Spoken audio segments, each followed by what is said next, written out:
Naquele final de tarde em Lisboa, o ar parecia vibrar com a excitação do bairro inteiro. A final do torneio amador de futebol era mais do que um simples jogo, era uma batalha de orgulho, de vizinhança, de identidade. Pedro, com os seus 28 anos, tinha-se tornado o capitão incontestável da equipa. Não era apenas engenheiro numa empresa respeitável, em campo, transformava-se na esperança de todos os que o viam como líder. A sua postura, a forma como organizava os colegas, o olhar determinado, tudo nele transbordava confiança. E era precisamente essa confiança que tornava tão brutal o que estava prestes a acontecer. O jogo decorria num ritmo alucinante. As claques gritavam, bandeiras improvisadas agitavam-se nas mãos de crianças e adultos, e o campo improvisado parecia um verdadeiro estádio. Pedro sentia o sangue a fervilhar-lhe nas veias. Cada passo, cada passe, cada choque de corpo era acompanhado pela sensação de que aquele dia definiria mais do que apenas um resultado desportivo.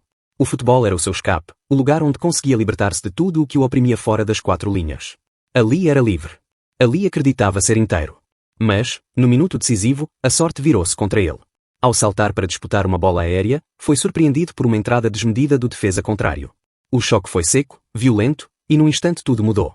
O corpo de Pedro cedeu de forma estranha, a perna esquerda vergou-se num ângulo impossível. Não houve tempo para racionalizar, a dor explodiu como uma corrente elétrica a atravessar-lhe todo o corpo. O grito que soltou não foi apenas físico, foi um urro de frustração, de incredulidade, de medo. O público em redor calou-se por um instante, antes de um murmúrio alarmado se espalhar. Alguns levaram as mãos à boca, outros levantaram-se das bancadas improvisadas, incrédulos.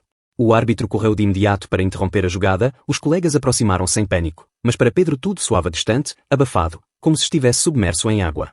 O ruído esbatia-se, o que permanecia era apenas o pulsar da dor e a consciência de que algo terrível tinha acontecido. Estendido no relvado, incapaz de se mover, Pedro sentiu o coração a disparar-lhe no peito. Tentava respirar fundo, mas cada inspiração era um punhal cravado no corpo. As lágrimas começaram a descer-lhe pelo rosto sem que conseguisse controlar. Não eram apenas lágrimas de dor física, eram também lágrimas de impotência, de vulnerabilidade. Para alguém que sempre liderara, que sempre fora o exemplo de força, estar ali caído, à frente de todos, era uma humilhação que lhe queimava por dentro. Entre os rostos que se aproximaram, um destacou-se. Inês, a sua namorada, correu das bancadas até ele. Tinha os olhos abertos de pavor, a respiração acelerada, e caiu de joelhos ao seu lado. Agarrou-lhe a mão com força, murmurando o seu nome repetidamente, como se apenas pela repetição pudesse afastar a tragédia. Estou aqui, Pedro, vai correr tudo bem, dizia ela, tentando passar segurança. Mas, para ele, as palavras soavam ocas.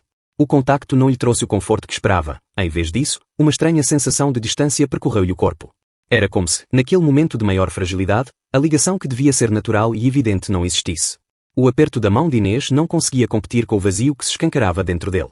Esse vazio era pior do que a dor na perna, pior do que a perspectiva de meses sem futebol. Era um vazio emocional, um buraco que o fazia questionar tudo o que vivera até ali.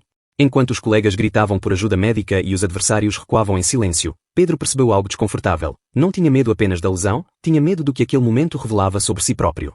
O corpo gritava por socorro, mas a mente gritava por respostas que nunca tinha ousado enfrentar. O suor escorria-lhe pela testa, misturando-se com as lágrimas, e a respiração tornava-se irregular.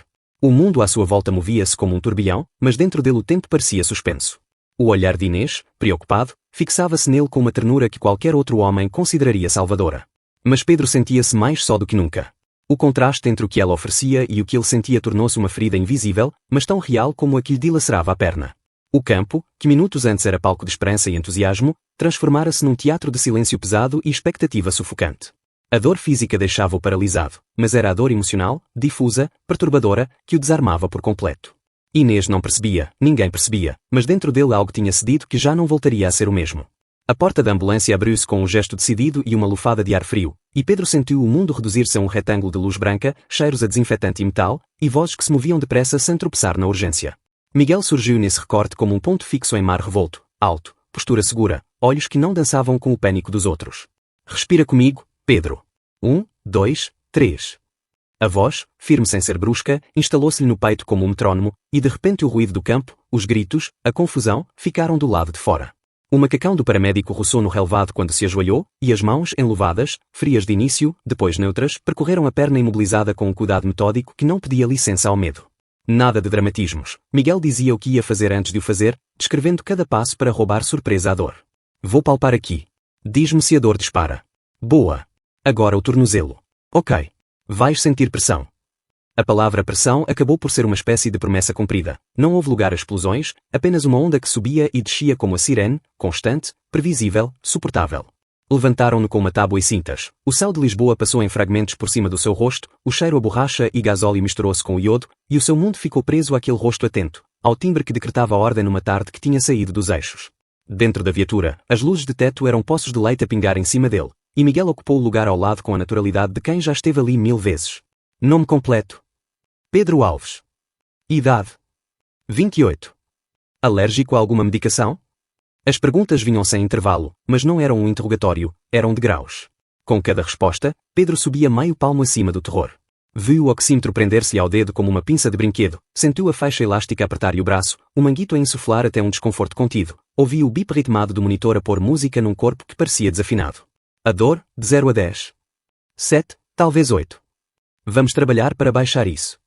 O verbo trabalhar soou-lhe honesto, e de um modo estranho, reconfortante, havia ali um plano. Miguel inclinou-se para ajustar a tala pneumática, e o mundo de Pedro encolheu ainda mais, reduzido ao cheiro limpo do álcool e ao som dos velcros, às instruções curtas, ao toque que nunca vacilava. Não havia hesitação, mas também não havia pressa cega. Vai puxar um pouco, eu aviso sempre antes. Contamos juntos? 1, 2, 3. Contaram, e o puxão veio como anunciado, firme mas sem violência. Pedro mordeu o lábio, e, quando abriu os olhos, encontrou os de Miguel fixos nos seus, a confirmar se a mente ainda estava ancorada ao corpo. Havia, naquele olhar, uma espécie de leitura ativa. Não procurava heróis, não esperava um número mágico na escala da dor, procurava Pedro, exatamente como ele estava. E foi aí que algo se deslocou noutro sítio qualquer dentro dele. Não era o osso, não era o músculo. Era uma ideia, a de que estava a ser visto sem máscaras, sem a necessidade de ser o capitão que aguenta tudo, o engenheiro que resolve, o namorado que nunca vacila. A ambulância arrancou e a cidade passou a correr, uma sequência de luzes a espraiar-se pelos painéis interiores. Inês estava algures fora daquele retângulo clínico, e a sua lembrança bateu à porta com culpa. Devia estar ao lado dele, a dizer outra vez vai correr bem. Mas a frase, na boca dela, nunca tinha o peso de realidade que Miguel imprimia nas coisas. Vai picar um pouco, disse o paramédico, preparando a via, preciso de analgesia para te ajudar a respirar melhor. Picar um pouco. Voltava sempre à escolha de palavras que não prometiam o impossível, apenas o suficiente. Pedro assentiu, viu a agulha entrar, sentiu a pontada breve e depois uma espécie de almofada morna a suavizar os contornos mais agressivos da dor. Já está. Continua a respirar comigo. E lá estava o metrónomo, paciente, a devolvê-lo ao ritmo. Entre procedimentos, Miguel mantinha o fio da conversa sem forçar intimidades, como quem segura uma lanterna num túnel. Jogas há muito? Desde miúdo. O torneio era importante. Percebe-se. A tua equipa não parou de perguntar por ti quando saímos. Pedro tentou sorrir, mas saiu-lhe um esboço. Vou voltar a jogar. Miguel não prometeu. Não dourou. Agora o mais importante é estabilizar e tirar-te a dor. O resto decidimos com calma, passo a passo. A franqueza, que no outro dia teria sido amarga, soou como o único tom suportável. O coração de Pedro, até então uma caixa de tambor descompassada, começou a cumprir ordens invisíveis. O monitor marcava nelas um compasso mais uniforme.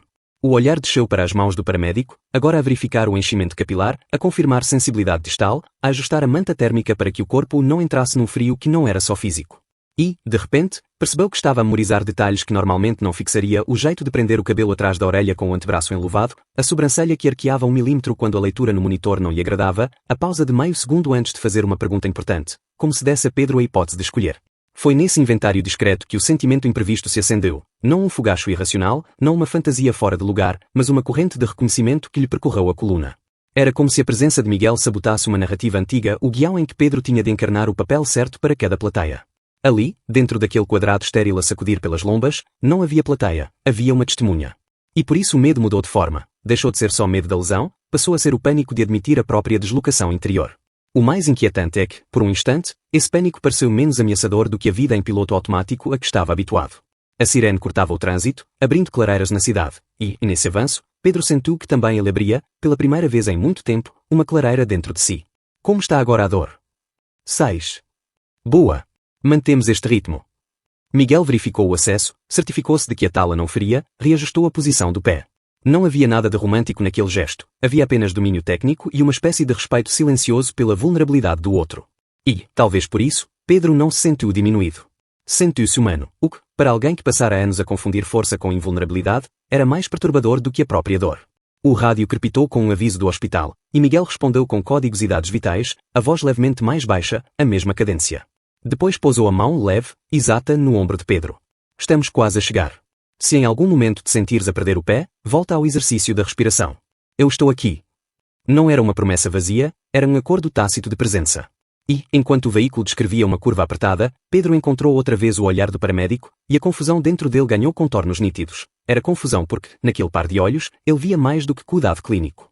Via curiosidade verdadeira, via lugar para perguntas sem resposta imediata, via autorização silenciosa para ser mais do que o papel que desempenhava.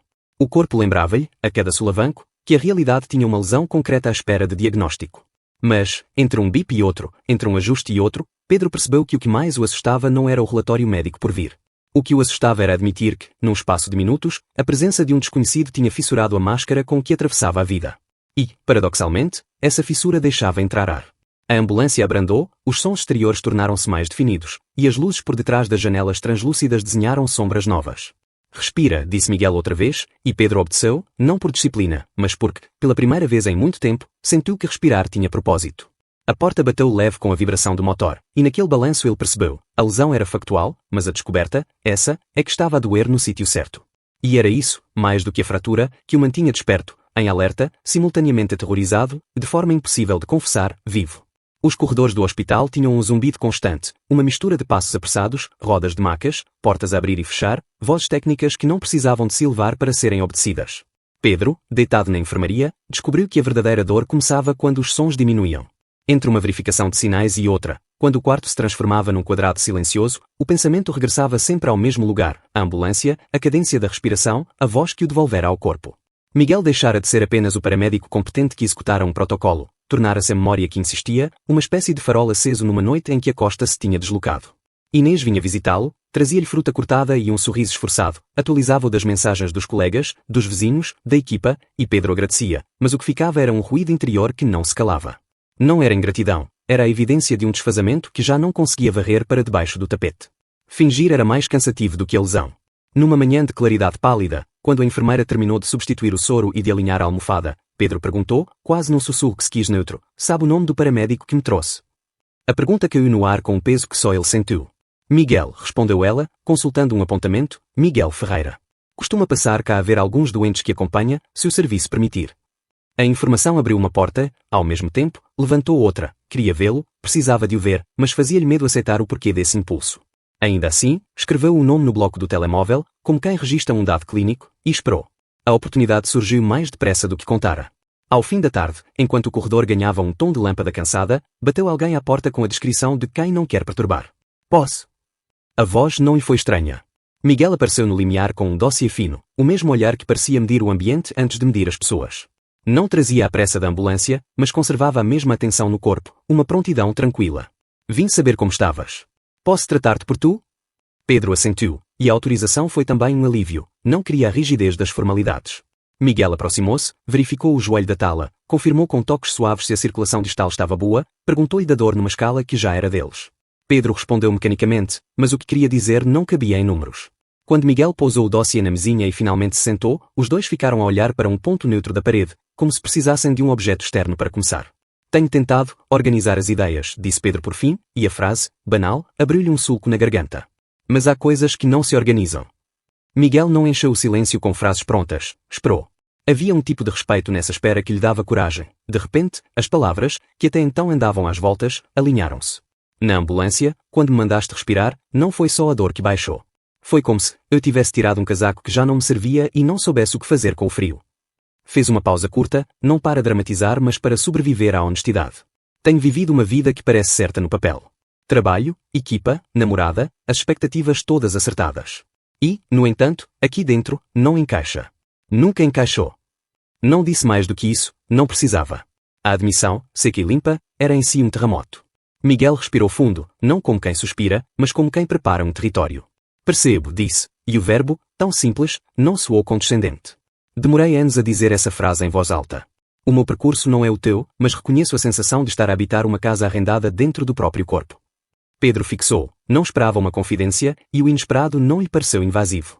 Miguel me deu as palavras, como se escolhesse instrumentos antes de uma intervenção. Houve um tempo em que eu também fazia tudo para cumprir as expectativas dos outros.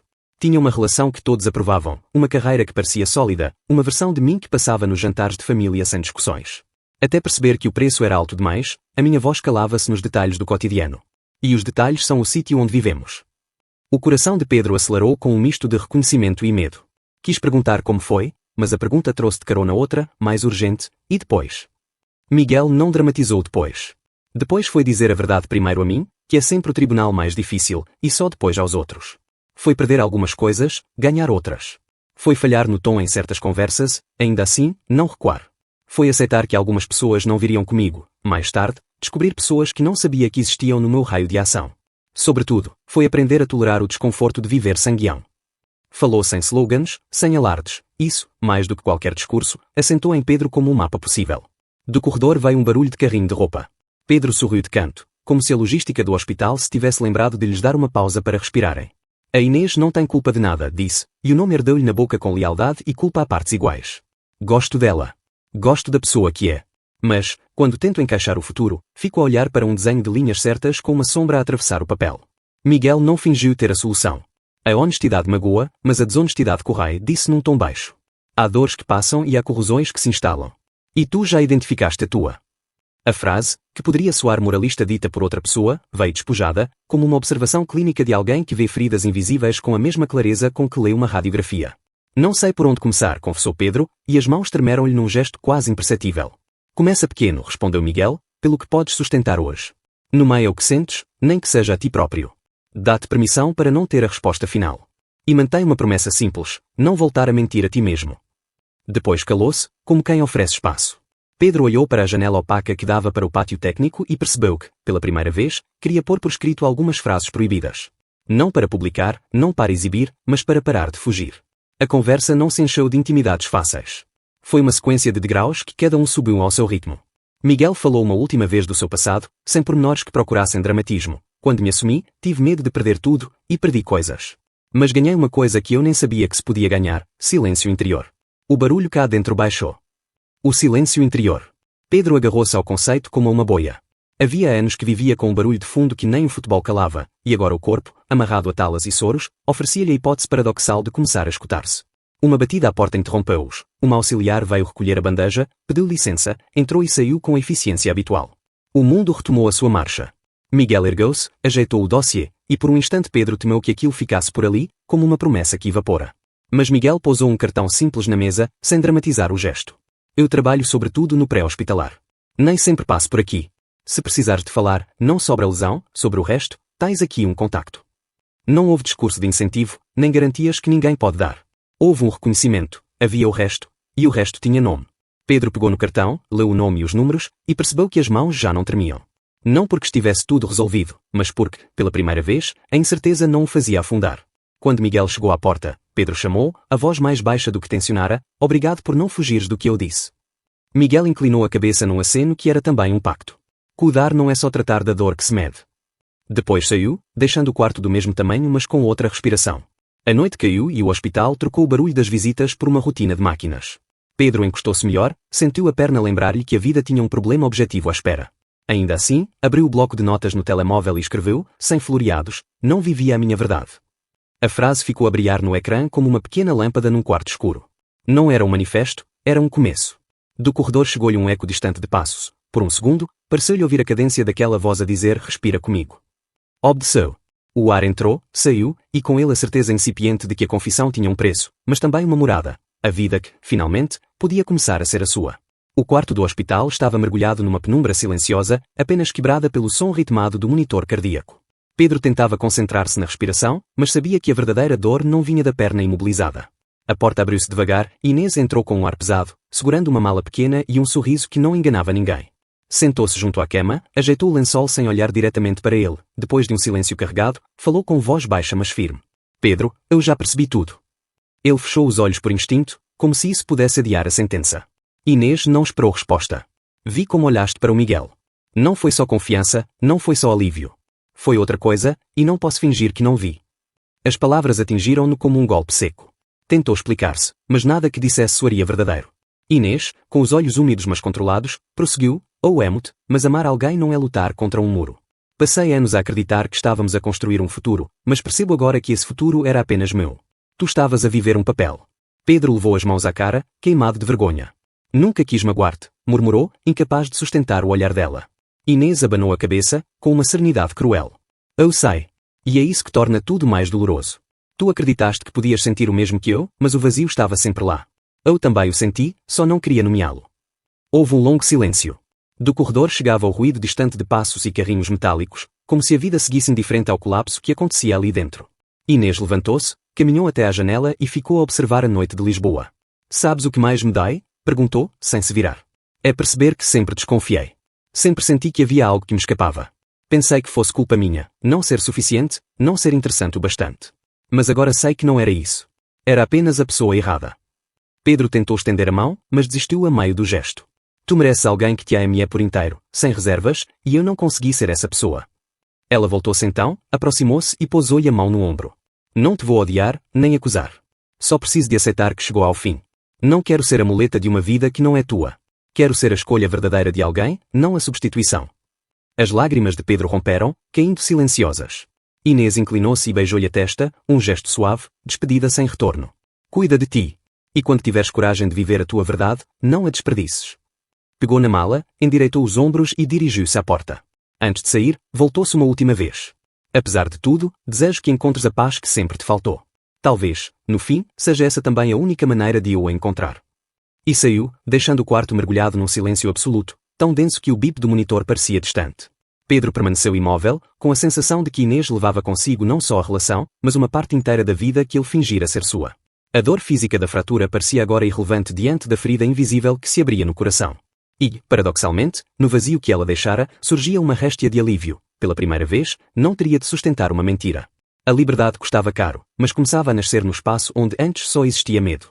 O inverno foi longo, marcado por fisioterapia, consultas e um tempo de solidão que Pedro nunca tinha experimentado. A rotina, antes preenchida com treinos, amigos e planos automáticos, reduziu-se a exercícios lentos, muletas e muitas horas a olhar para dentro. Ao início custou-lhe aceitar o silêncio, mas depressa percebeu que era nesse silêncio que surgiam as perguntas que evitara durante anos. Já não podia fingir que a lesão tinha sido apenas física, o acidente rasgara também a pele fina das mentiras com que se protegia. E, pela primeira vez, começou a enfrentar a pergunta que sempre adiara: quem era ele, realmente? O contacto com Inês cessou quase de imediato. Depois da ruptura, houve apenas algumas mensagens breves, sempre cordiais, mas carregadas de um vazio que confirmava que o caminho dela já não cruzaria o dele. Curiosamente, não havia rancor. Havia, sim, uma gratidão silenciosa por ela ter tido a coragem que ele não tivera antes, a de pôr fim ao teatro. Ainda assim, o peso do adeus acompanhava-o nas noites em que o quarto parecia demasiado grande. Foi nesses dias que o pensamento em Miguel voltou com força. Não pela imagem da ambulância ou da urgência, mas pela forma como o paramédico lhe falara, como se tivesse visto para além do acidente. Recordava a calma dele, a paciência, a clareza de quem já tinha atravessado uma tempestade semelhante.